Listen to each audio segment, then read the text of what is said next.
আসলে তাদের এই যে সম্পর্কটা আছে, এখানে দেখছেন একজন মেয়ে আছেন এবং একজন পুরুষ আছেন। তিনি দাবি করছেন ওনার স্ত্রী উনি এবং দ্বিতীয় স্ত্রী, এবং প্রথম স্ত্রী যিনি আছেন ওনার 3 সন্তান রয়েছে প্রথম স্ত্রীর গর্ভে, এবং 3 সন্তানই কিন্তু এখন মোটামুটি অনেক বড় হয়ে গেছে। দ্বিতীয় বিয়ে করেছেন, তিনি দাবি করেছেন প্রথম স্ত্রীর অনুমতি নিয়েই কিন্তু করেছেন, কিন্তু প্রথম স্ত্রীর পক্ষ থেকে জানানো হয়েছে যে কোনো ধরনের অনুমতি দেওয়া হয় নাই, তিনি নিজে থেকে করেছেন। এবং আজকে ওনাকে হয়তো তারা আটক করেছেন, প্রথম স্ত্রীর ভাই এবং তাদের আত্মীয় স্বজন মিলে, প্রথম স্ত্রীও সাথে ছিলেন, সন্তানরাও ছিলেন, তারা কিন্তু আটক করেছেন।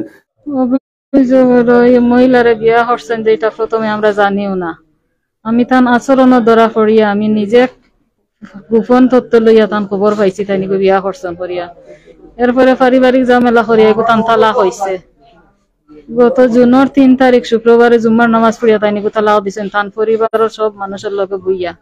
তান বোন ভাই বোন মা সব আসলা সামনে, আমার পক্ষ থেকে আমার ভাই আর আমার নানা আসলা। তালাক দিয়া হয়েছে তান শেষ। ইদানিং আবার তান আচরণ আমি ধরা পড়ে, আমার আচরণ তান বদলাইল। ও আমি আমার বাইরে কইছিল আবার খবর লইয়া দেখইন আবার কিতা করা। আমি তান্ডে নিজে জিগাইছি, কইছেন 3 বছর 4 বছর হয়ে গেছে, তা পুরানা কথা লইয়া আমার সন্দেহ করতাইনি, আমার বাচ্চা লইয়া খালি সুন্দর সংসার করতাম আমি ওখান চাই। আর ওটা কইছেন আমি তো বাদ দিলাই, আবার তান আচরণ দেখি আমি আবার সন্দেহ করি। পরে আমি গোয়েন্দা লাগাইছি আমার বাই দিয়া, যাইন কই চলেন কিলা ওখান দেখো। এরপরে তত্ত্ব লইয়া দেখি ও তালাক দেওয়া বেটি লইয়া তাই না বার আসুন না, ও মানুষ দরিয়া থান্ডে ধরা হইছে না। এখন যে তিনি তো বলছেন আপনার অনুমতি নিয়ে তিনি বিয়ে করেন, না আমি জানিও না। পরবর্তীতে কি জানার পরে কি ওনার বাবা মাদের সবাইকে নিয়ে আবার ওই যেই দিন জানা হইছে আমি ওই দিন তান ঘর ছাড়িয়া আইছি, তান পরিবারের মানুষ বইয়া সমাধান করিয়া তালাক দিয়া তারা নিজেরা গাড়ি নিয়ে আমার নিচে নিয়ে আমার বাবার থাকি তালাক দিছেন। তালাক দিয়া দেওয়ার পরে তারা পরিবারের সবাই আমার গাড়ি দিয়া নিচে নিয়ে আমার বাবার থাকি। বিয়ার পরে কইনা জ্বালা নেই নেইয়া তারা আমার ওলা নিচে নিয়ে পুরা পরিবারে। এখনো আমার কাছে সবাই ফোন দিয়া করে তুমি যা মনে চাই করো, কেউ তান লগে না। এখন আমার সবাই আমারে ফোন দিরা, এখনো ফোন দিরা। তারা কইছেন যে তারাও তো জানা মতো বিয়া ভাঙ্গি গেছে, তারাও দেয়া বেটি লইয়া তো রইরা, এখন তারা কিচ্ছু করার নাই, আমি যা করি তারা আছেন আমার লগে। এখন আপনি মানে কি চান, আপনার চাওয়াটা কি? আমার চাওয়া আমার 3টা বাচ্চা আমি চাইরাম না, আমি অসহা করতাম করিয়া, তাই নগু ছাড়লে আমি আছি, আর যদি এগু তাই ছাড়ো ইন্নাতে আমি নাই, আমি বাচ্চা এনে ছাড়তে রাজি। আশ্রয় নেওয়া আছে আমার, আছে জিডি করা আছে। জি শাহপুরান থানা।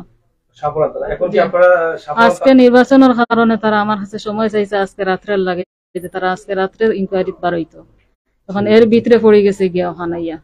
আমরা খবর পাইছি তাই আমি বুঝি লাইছে করিয়া, তাই বুঝি লাইছেন, এখন তাই জায়গাড়ু লাইলিরা বেগও গুছাই লিছেন, ওখান খবর পাইয়াও আজকের দিনের ভিতরে দান্ডে কান করা হয়েছে, দান্ডে ধরা হয়েছে। এখন কি আপনারা সাপড়া থানা নিয়ে যাবেন তাকে? জি এখানে জালালাবাদ থানার পুলিশ আছে, কিন্তু সাপড়া থানায় আপনাদের যেহেতু অভিযোগ আছে সেখানে নিয়ে যাবেন। জি জি। আসসালামু আলাইকুম দর্শক, এই মুহূর্তে অবস্থান করছি সিলেটের সদরের মগলগাঁও ইউনিয়নের হাউসা গ্রামে। সন্ধ্যা থেকে কিন্তু একটি বিষয় আমাদেরকে নাড়া দিচ্ছে, এবং পুরো এই এলাকা জুড়েই কিন্তু আমরা দেখেছি যে মেম্বার সহ আশপাশের যারা আছেন জনপ্রতিনিধি সহ অনেকেই কিন্তু এখানে অবস্থান করছিলেন, এবং এখানে জালালাবাদ থানার দায়িত্বশীলরাও কিন্তু এখানে অবস্থান করছেন।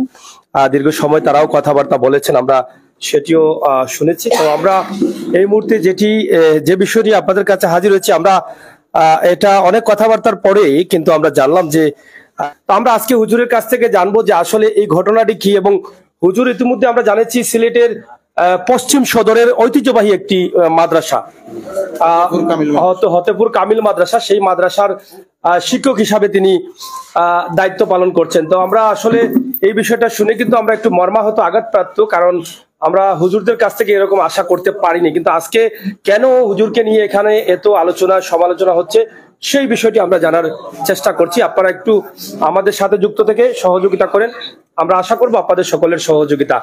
তো প্রিয় দর্শক, সাথে থাকুন এবং উপভোগ করুন, ভিডিওটি শেয়ার করে সবাইকে দেখার সুযোগ করে দিন, আমরা আশা করছি। তো হুজুর, আমরা একটু আপনার সাথে কথা বলি। হ্যাঁ, এটা একটু যদি ধরেন, আমরা একটু আপনার কাছে জানতে চাই, এই যে কত সময় থেকে আপনি এখানে আটক আছেন, মানে আটকানো হয়েছে আপনাকে, সত্য সত্য কথা বলবেন আপনি। মাগরিবের আগ থেকে। যে মাগরিবের আগ থেকে, মানে একদম বিকেল থেকে? মাগরিবের আগের কয় থেকে। ঘন্টা হবে এখন? কয়টা বাজে? 9টা, 9:30?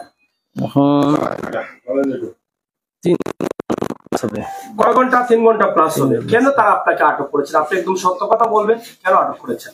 বিষয় হচ্ছে আমার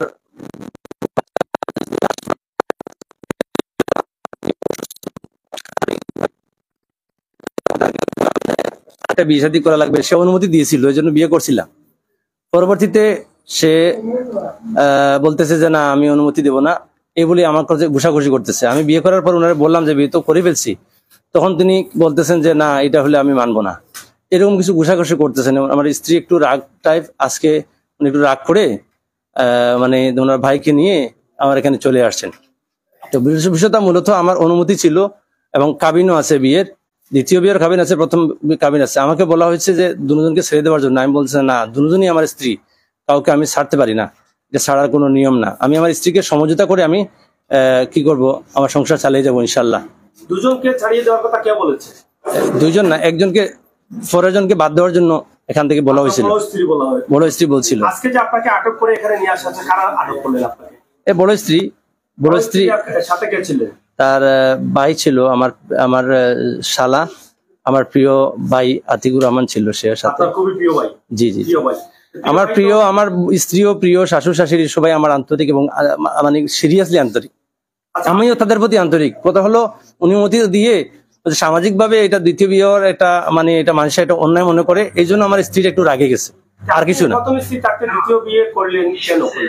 এটা আল্লাহ তাআলা আমাদেরকে বিয়ে শাদীর ব্যাপারে 2টা বিয়ে করার জন্য বলেছেন। প্রথমেই বলছেন 2, 3, 4, এরপরে বলছেন না পারলে, সুবিচার করতে না পারলে একটা স্ত্রী বিয়ে গ্রহণ করবা। সূরা নিসা 3 নম্বর আয়াতে আল্লাহ তাআলা বলেছেন। এখন আল্লাহ তাআলার সেই আয়াত অনুযায়ী করলে তো আমাকেও 2টা করতে হবে। আমার এই যে যাদের সামর্থ্য আছে তারা করতে পারে, কারণ আপনার সামর্থ্য আছে, যাদের সামর্থ্য আছে তারা করবে। এই 2টা করেছেন, এরপরে কি আরেকটা করবেন? না, আর বিয়ে করার আমার না অনুমতি আছে, কিন্তু আমার করার ইচ্ছা নাই। আচ্ছা, আমরা এটা আপনার কাছ থেকে জানলাম যে 2 বিয়ে করা যায় এবং আপনার তো সাধ্য আছে 2টা করা। জি জি জি, আলহামদুলিল্লাহ, এর জন্য করেছে। জি জি। তো এখন আপনি মানে এখানে কোন জায়গা থেকে আপনাকে আটক করা হয়েছে? এটা হলো সানপুর এলাকা। সানপুর এলাকা? জি জি। মানে এখানে কিভাবে থাকতেন আপনি? কারো বাসাতে থাকতেন? আমি বাসায় থাকতাম বলতে নিয়মিত আমি থাকতাম না, তো আমি থাকতাম তো টাউনে। এখন মাদ্রাসাতে যাওয়ার পথে ওই কিছু কাজ দিছিলাম দ্বিতীয় স্ত্রীকে, এই কাজ করবার জন্য ও কাজ শেষ হয়েছে কিনা ওরা দেখবার জন্য গেছিলাম। দ্বিতীয় স্ত্রী কোথায় থাকে আপনার? দ্বিতীয় স্ত্রী থাকে আমার সানপুরে। আপনি থাকেন কোথায়? আমি থাকি তো ফিরের বাজার, আমাদের বাসা এখানেই থাকি। আবার আমার বড় স্ত্রী আছে, আমার মা আছে, ভাই বোন সবাই আছে। বড় স্ত্রী আছে ফিরের বাজারে? জি জি জি, ওখানে আমার আম্মা বা ভাই বোন সবাই আছে। তাহলে বড় স্ত্রী আবার এখানে এসে আপনাকে আটক করলো কেন? না, আটক করে এই জন্য যে আমি তাকে যখন বলছি যে আমার দ্বিতীয় স্ত্রী আছে, এটা যখন অবগত করছি, তখন সে একটু রাগ গুসা করিয়া, ধরো আমি মাদ্রাসা শিক্ষকতা করি, লেকচারার হিসেবে আছি, কোরআন পড়ি, অর্থ বোঝার চেষ্টা করি, আমল করার চেষ্টা করি, দাওয়াত দেওয়ার চেষ্টা করি। এটা কোন মাদ্রাসা? এটা ফতেপুর কামিল মাদ্রাসা, সিলেট সদরে। জি জি জি, এই লাভাখাজি যে ফতেপুর, জি জি জি, এটা স্যার। জি স্যার, সুনামধন্য মাদ্রাসা শিক্ষক। জি জি স্যার, জি স্যার। আচ্ছা আচ্ছা, এখানে যে আপনাকে তারা 3 ঘন্টা যাবত আটক করে রাখলো, তাদের দাবি আটক বলতে স্যার আমাদের প্রিন্সিপাল স্যার আসার কথা ছিল, আমাদের মাদ্রাসার প্রিন্সিপাল স্যার আসবার কথা ছিল। ওই চাক্কা পাঞ্চার হওয়াতে স্যার আসতে পারে নাই, এই জন্য একটু দেরি হয়েছে। আমি আমার স্ত্রীকে একটু আগেও কথাবার্তা বলছি এবং আমার স্ত্রীকে আমি এতক্ষণ পর্যন্ত আপনি আপনার যে প্রিন্সিপাল মহোদয় আছেন আপনার মাদ্রাসা, যেহেতু পার্শ্ববর্তী না? জি জি। এখান থেকে আসতে কত মিনিট লাগবে এখানে মাদ্রাসা থেকে? উনি আজকে সুনামগঞ্জ গেছে, প্রিন্সিপাল স্যার আজকে সুনামগঞ্জ। কাছে থাকলে উনি অবশ্যই আসতেন। কথা বলছিলেন ওনার সাথে? আমি বলি নাই, এখানে আমাদের মেম্বার সাহেব কথা বলছিলেন, বলছি আমাদের আনসার সাহেব উনিও বলছিলেন, উনি আসবার জন্য বলছে। জি জি জি, পারবেন। উনি মানে এখানে একটু আগে আসছেন, যে দেখা হয়েছে। জি জি জি। আমার বাসায় যে থাকুন এটা আমি জানি। আচ্ছা, এটা আপনার সাথে ঘরে কথা বলছেন? যাই হোক, বাসায় আমি খুব নিয়মিত থাকি নাই। আপনার স্ত্রী আপনার কাছে থাকবে, এখানে থাকবেন না? থাকবে কেন, ওই যে একা থাকে বলতে আমার বন্ধু আছে, ওই বন্ধুর সাথেই থাকে, বন্ধুর ফ্যামিলি আছে, দুই তিনজন ফ্যামিলি আছে, ওনাদের সাথেই ওনারা থাকে। আপনার তো অর্থ সম্পদ যেহেতু না সব আছে আলহামদুলিল্লাহ। আমি একটা কথা বলি, আপনারা আমার উত্তরগুলো দিবেন। আপনি তো হুজুর মানুষ, আপনাদের কথাগুলো আমরা খুব শ্রবণ করি, আমরা আমল করার চেষ্টা করি। আপনি যে কথা বলেন আপনার তৌফিক আছে, দুটা বিয়ে করার জন্য করেছেন, কিন্তু আপনার স্ত্রী বিয়ে করে আপনি হুজুর হয়ে আপনার বন্ধুর কাছে দিয়ে দিলেন, বন্ধুর স্ত্রীর সাথে বা পরিবারের সাথে থাকতেছে, এটা কি ঠিক হয়েছে? আপনি থাকেন ওই আপনার বাড়িতে, আর স্ত্রী তাকে এখানে একা, আপনার স্ত্রীর বাচ্চা আছে? এবার স্ত্রী না বাচ্চা কতদিন হয়েছে বিয়ে? বিয়া 3 বছর প্লাস হয়েছে, কোনো বাচ্চা নেই। বাচ্চা নাই। এটা কি ঠিক আছে আপনার দৃষ্টিতে? না বিষয় হচ্ছে আমি চাচ্ছি যে আমার বড় স্ত্রী যেটা আছে সেও থাকুক, আমার বাচ্চারা সবাই থাকুক। আমার বড় স্ত্রীকে বুঝাতে একটু সময় লাগবে, এটা আমি জানি। 18 বছর ধরে সংসার করি তো, এবার বুঝাই আস্তে আস্তে আস্তে তারা দুজনকে একসাথে নিয়ে আসবো, এক জায়গায় নিয়ে আসবো। এবার ও আমার এই আশায় আর এটা আস্তে আস্তে সে বুঝবে। আমি তারে বুঝাইলে সে বুঝে, সেও খুব ধার্মিক ভালো। কিন্তু ওই যে সামাজিক ভাবে এটা মানে দ্বিতীয় বিবাহ, এটা মানতে একটু কষ্ট হচ্ছে, এটা আস্তে আস্তে তারে বুঝাইলে বুঝবে, এই প্রত্যাশায় মনে করেন একটু বাইরে উনারে রাখছি যাতে করে। সে যদি ধার্মিক আপনাকে মানে, ধার্মিক স্ত্রী রেখে আরেকটা মেয়েকে বিয়ে করলেন, ওর বাড়ি কোথায় ও মেয়ে? তার বাড়ি হলো চিটাঙ্গে ফটিকছড়িতে। সেই জায়গা থেকে পাইলেন কিভাবে? না আমি ওখানে ছিলাম, পাশে 8-10 কিলো দূরে ছিলাম। এটা ওনার আব্বার সাথে আমার সম্পর্ক ছিল। আপনার সাথে সম্পর্ক? জি জি, আমার বন্ধুত্ব সম্পর্ক বলতে মানে উনি আমার ভালোবাসতো, আমি ওনারে ভালোবাসতাম, মানে মুসলমান হিসাবে। জি জি, ওনার স্ত্রীর আব্বাকে। আচ্ছা, বন্ধুত্ব সম্পর্ক ছিল? বন্ধুত্ব বলতে শ্রদ্ধার সাথে সম্পর্ক ছিল। উনি একজন মুরব্বী, আমিও মনে করেন আছি, তো এই সম্পর্ক ছিল। ওনাকে আমি বললাম যে এই অবস্থা, আমার স্ত্রী তো শারীরিকভাবে শরীর অসুবিধা, অনেক কথা বলা যায় না, তো আমার একজন দরকার। উনি বললো যে ঠিক আছে, ওই মেয়ের সাথে সমাজের সাথে করিয়া, এবং আমার বাসা তো আসলো, আমার এলাকা দেখেও গেল, লোকজনকে কিছু কথাবার্তা বললো যে ঠিক আছে কিনা, আমি কি অবস্থান আছে দেখিয়া, এরপরে সামাজিক ভাবে বিবাহ কাজী টাজি নিয়ে আমরা বিবাহ শাদী করছি। এখানে একটি বিষয়, আপনার বড় স্ত্রীর পরিবারের পক্ষ থেকে জানা গেল যে এই মেয়েকে বিয়ে করার পর আবার ডিভোর্স দিয়েছেন, মানে ছেড়ে দিয়েছেন, পরে আবার নিয়ে আসছে। এটা কিভাবে করলেন? আমরা তো জানি এটা ইসলামের মোতাবেক যেটা ইল্লা বিয়া করা হয়, ইল্লা বিয়া করছেন না। বিষয় হচ্ছে আপনারা বলি, একই বৈঠকে 3 তালাক হইলে নবী সাল্লামের যুগে 10 বছর ছিল, আবু বকর রাদিয়াল্লাহু আনহুর যুগে আরো 2.5 বছর ছিল। একই বৈঠকে জোর করিয়া যদি কেউ তালাক দেয়, একই বৈঠকে 3 তালাক কার্যকর হয় না বলে একটা অভিমত আছে। রাসূলুল্লাহ সাল্লামের শাসন ব্যবস্থা এটা ছিল, এটা আবু বকর রাদিয়াল্লাহু আনহুর শাসন ব্যবস্থা ছিল। পরবর্তীতে এটা একটু চেঞ্জ আসছে। তো আমি ওনাদেরকে বুঝাইতে চাচ্ছি যে আমি আমার সংসার বড়টাও করতে চাই, ছোটটাও যেটা আছে ওটা থাকুক। আমি যদি বড়টা ধরে রাখতে চাই, বড়জনই উনি তো ভালো মানুষ, যদি এটা ধরে রাখতে চাই, দেখা যাবে যে আসলে উনি মেনে নিতে চাচ্ছে না, আমার সংসার তো নষ্ট হয়ে যাবে। এই জন্য বিষয়টা একটু আপাতত তার একটু বুঝাইবার জন্য সময় নিচ্ছিলাম, এই জন্য দেরি হয়েছে, বিষয়টা আর কিছু না। আমি আঘাত করিনি, না না না, কষ্ট না, এর থেকে বড় কষ্ট আমাদেরও হয়, কিন্তু আমরা অনেক পুরুষ কষ্ট করি।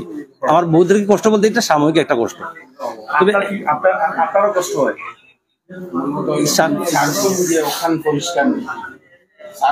এটা পরিষ্কার না, পরিষ্কার না, না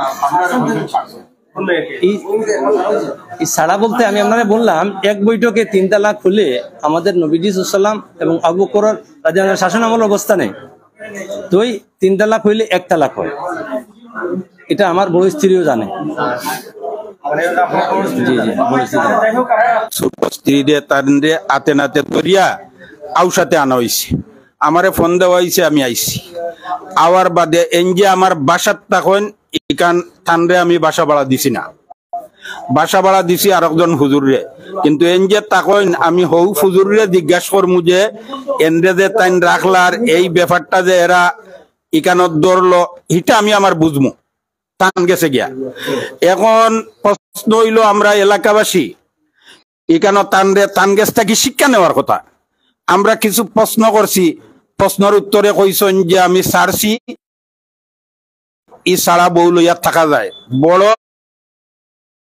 যে স্ত্রী আছেন তানরে জিজ্ঞাসা করছি, তাই কইছেন যে আমারে না জানাইয়া বিয়া করা হয়েছে, জানানির পরে আমরা দুই পক্ষর লোক বৈশা তাই সারছই, সারার বাদে আমরা তো মনে করছি সারা। এখন এই এই অবস্থায় তাই নি কেন করে আসুন সেও সাইডটা করা যায়।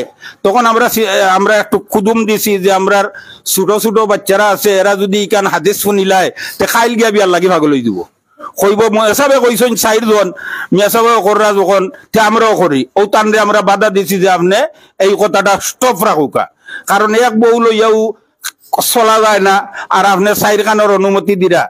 এখন এই যে অবস্থা আমরা তো জানি, যদিও কুরআন হাদিস আমরা জানি না, কিন্তু দেশের আইন তো মান্য চলতে হইব। দেশের আইনে তো কয় যে একজন স্ত্রী যদি থাকে অন্য স্ত্রীর অনুমতি লইয়া আপনি বিয়া করতে পারেন। 2 জন হয় আপনার তৌফিক থাকে 2 জনের অনুমতি লইয়া আর একটা করেন, কিন্তু এই ব্যাপারটা তো আমরা কিচ্ছু পাইছি না যে তাই কোনো অনুমতি লইছেন বা কিচ্ছু হইছে। আগর 3টা বাচ্চাও আছে তান।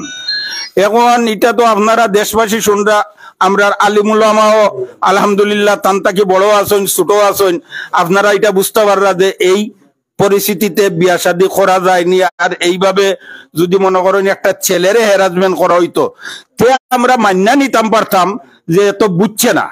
একজন আলিম হইয়া যদি এই সমস্ত কাজ করেন তাহলে আমরার ছেলে ফেলে আমরা কোন দিকে শিক্ষাটা নিব, এটা আপনারা দেশবাসী দেখবা। আলিমুল্লাহ এখন আপনাকে কি থানায় নিয়ে যাওয়া হবে না কোথায় যাবেন?